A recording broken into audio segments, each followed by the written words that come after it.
Time to wrap up this discussion, Zinzi, and I think to let our panelists know that apart from everything else we've discussed, if there's another pressing issue that you would have wanted to weigh in on, you have this minute, in your last comment. On the back page of the Daily Nation, for example, the Auditor General's report shows that prisons got fake bulletproof vests. It's become almost commonplace that a report like this would appear on the back page of a paper. And meanwhile, a new study shows hospitals lack childbirth, neonatal services. And this week, the media has had exposés on the health sector, different media houses, climate change issues and pollution and so forth. So, and that's the Daily Nation. On the Standard newspaper, I remember seeing a story this morning of how Cabinet refused a 22 billion Kenyan shilling cancer center 3 years ago, which now seems to be the topic of conversation after losing 3 prominent Kenyans to cancer. Amongst many other sort of Kenyans whose names may not make the public papers, but have died from the cancer scourge as well. Page 10. And Senator Ledama, I think let's start with you. Your final comments on this, what you want to leave Kenyans thinking about. I think my last take is that we've got serious issues affecting this country. One, right now we're still in the stalemate of the division of revenue bill. But the reality is this: wisdom will not prevail.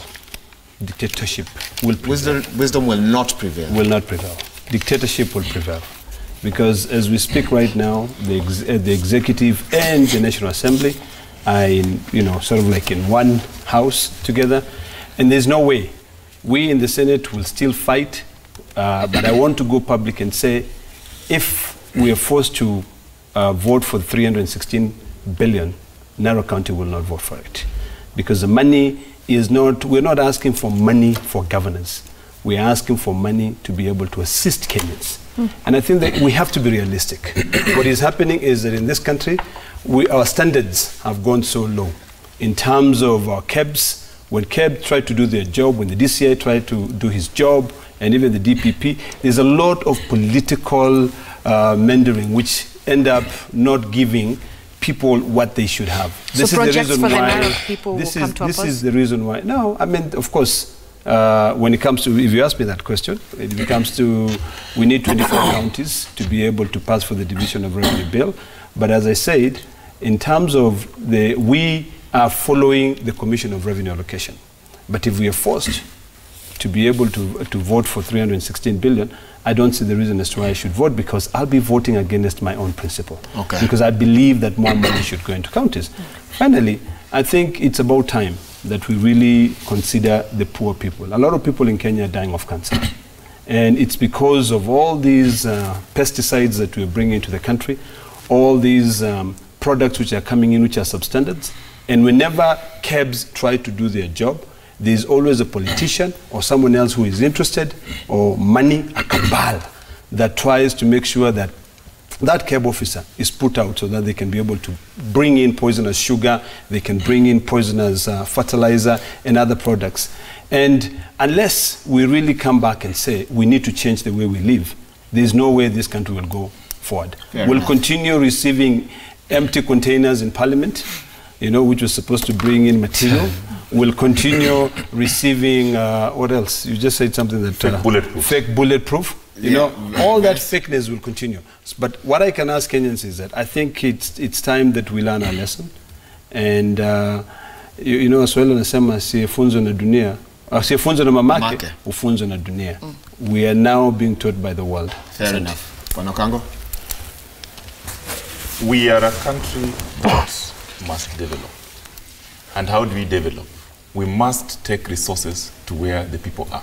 The people of Kenya are in the villages, in the wards, in the counties. That is where the people of Kenya are. Today, they need services.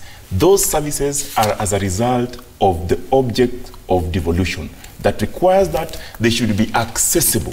And those communities must now govern their own affairs and further their development. The only way to do that is to ensure that we give them the equitable share of that resource. And that is why we have proposed as a party that the unit of development should be the ward where the people of Kenya are. That is what Punguza Mizigo Bill, Constitutional Amendment of Kenya 2019 says. We ask the members of county assemblies, you have shown that you need this bill. Kenyans have endorsed it. They want it.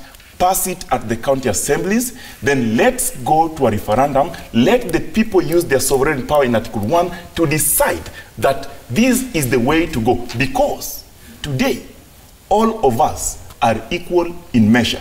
but our resources are not equal. We want an equitable share so that the kid in Turkana can go to the same school, the standard of school as the kid in Ushaweri. The kid in Homa Bay, Kasipul, Kabondo can go to the same school with the same standard as the kid in Muthaiga, Nairobi. That is the equality and inclusivity that Punguza Mizigo Bill is bringing on board. We ask members of County Assembly, we are coming to you.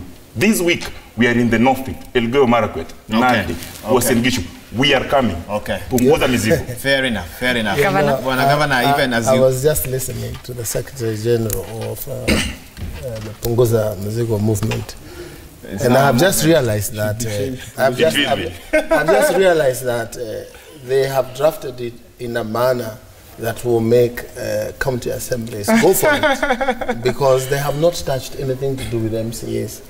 No, and you know, Mwananchi out there are very upset with MCAs. You know that it's a fact. But anyway, that is a story of another day. The issue of revenue allocation and the stalemate that is, this is a serious concern to many Kenyans. If you look at the essence of the new Katiba 2010 was devolution.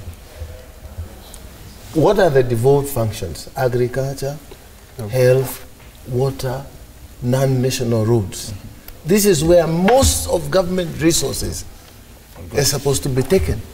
But you will see that they are fighting over between 15 and 20% to go to counties, and the rest of the money is left with the national government. For example, why would the national government retain 85 billion on devolved functions, on Ministry of Devolution? Why would they have that money? Implement the Big Four?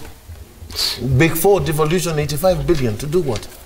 National government is supposed to do policy, issues, and standards. You don't need that kind of money for policy and standards. Let us allow money to go to the counties.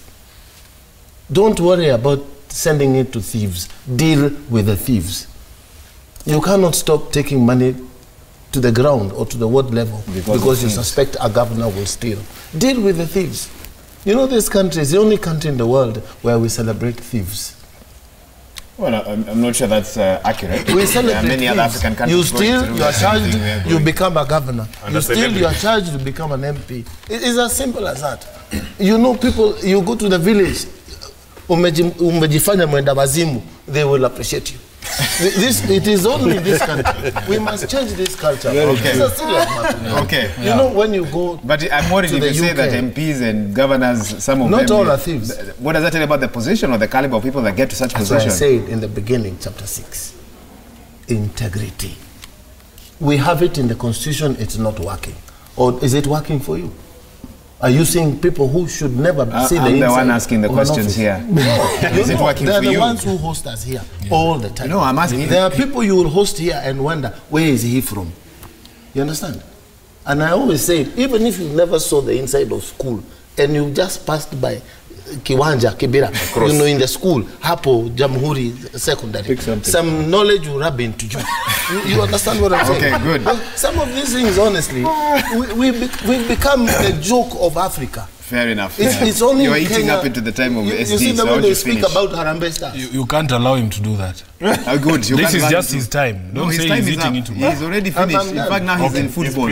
I'm worried he's getting football. Finish, please, SD. Yeah, so for me, I would want to encourage all of us to remain a bit focused, to let us not be distracted by some of these side shows that we see. If we are going to have a conversation about a reduction of the burden on the Kenyans, let me tell you something, Waiga, for perspective. The entire budget for Parliament is 36 billion shillings. 2% of the nation. A year. What we lost in Aror is 18 billion, which is half of that. If you're going to address the issue of Mizigo, address the money that is being lost through corruption. Yesterday I saw a report saying the KRA is asking for about 60 billion shillings from the betting funds alone for tax evasion. Let us deal with the issue of closing these tax loopholes that are there. You are saving the burden to Kenyans. Hii mambo ingine hii tukiingilia, I think ni kuleta tu confusion.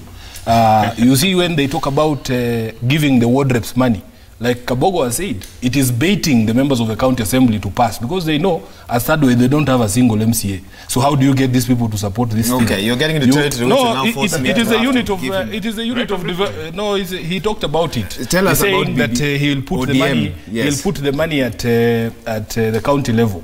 An elected representative has 3 roles: oversight, representation, and legislation. You don't give money to the person who's supposed to be oversighting to undertake development. Who will oversight the MCA when he gets the money to undertake this thing? So let us have an honest discussion. I have said here that these people who heckle on Twitter, most of them have not read the bill. I carry that third way bill in my car. I have it. I have read it, I have understood it. And it doesn't matter how many times I read it, it is not going to change to be good. It is still something that we cannot support. So but it's a good working document. It is a good start for people with the sort of capacity that they have. They have tried. That's good to hear. That's none other. Was that a compliment, Zinzi? No, it's not. Finally, we have settled this. Okay. All right. Sifuna has come on a national Don't put television. words in my mouth. And he has I agreed. can only speak for Let's take myself. We can only move forward. Right, take a break gentlemen. now. First of all, Edwin Sifuna, Asante Sana, Secretary General for ODM Party. Honorable William Kabogo, former Governor for Kiambu, and of course, Senator of Narok, Senator Ledamo Lekina, and Frederick Okango, Secretary General for Third Way Alliance. Gentlemen, thank you so much for your time this morning. This issue of cancer, you need to deal with it. Okay. From a prevention point. We have a special series on cancer that will be running on Citizen TV in the next week or And so. food. And food, okay. Thank you. Is it proper that KNH is calling for Harambe to build a 200 million shilling Bwana hostel? Sifuna will call you We'll back call you tomorrow. back. Let's take that break. Our Right. mics are going to be, our mics might be downsounded while we are here. Gentlemen, let's say Kwaheri, Asante Sana. Willis Raburu and his team will be telling you about what's happening in Macha Sports on the other side of this break.